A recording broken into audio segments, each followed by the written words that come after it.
Coach Del Rio, welcome to the HTWeAre podcast. We are so honored to have you. And again, thank you so much for joining us. Oh, thanks for having me. I appreciate it. Absolutely. So, Coach, it's been a whirlwind season like no other. Obviously, we don't have to tell you that. You had a limited off season. You had the whole COVID thing, all the adversity that this team fought through ultimately to win the NFC East. To what do you attribute the success of this team and specifically your defensive unit?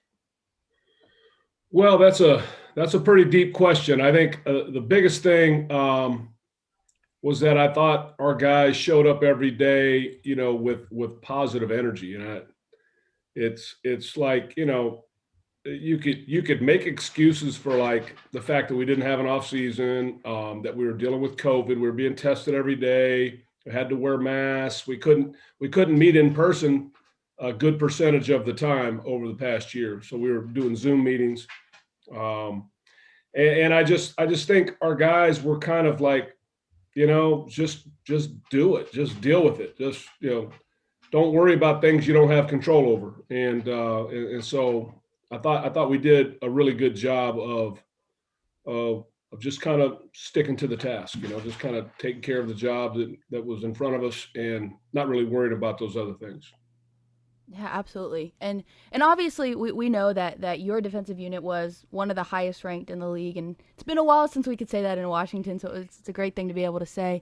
And every game, every broadcast, it felt like everybody was talking about that front four, those first rounders, which obviously there's a lot of star power there.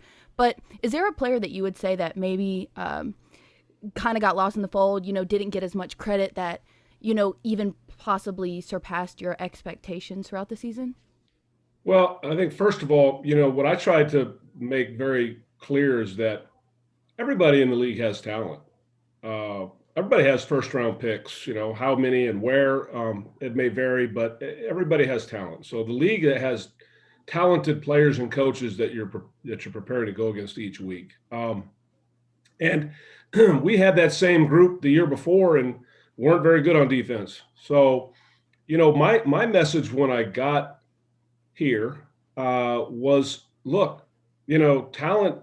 It's not about talent. It's about performance. It's about us coming together and understanding what it looks like to sacrifice for each other and playing together, understanding where we all belong, and those types of things. So I think that was the biggest challenge. And for me, it wasn't about the front level. It was about all three levels. So there are three levels of defense: the defensive line, the linebacking, and then the secondary.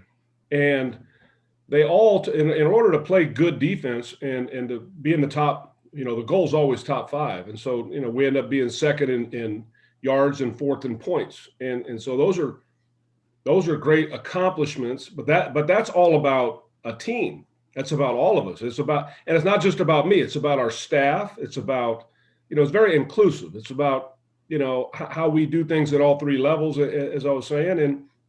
And so, with that, you could look, John Bostic was, he played over 1,000 snaps last year. I mean, he was our leader. He played a ton of football. So he's kind of an unheralded guy that had a really good year. In the back end, a guy like Cam Curl to come out of nowhere, and end up playing a pivotal role for us. So, and going back, speaking of those Zoom meetings, going back to like when we first started those Zoom meetings, that's when, as coaches, we started going, hey, this guy gets it. Like, All right. His responses are really quick. We could tell even on Zoom. So the cream kind of rises to the top sort of right away.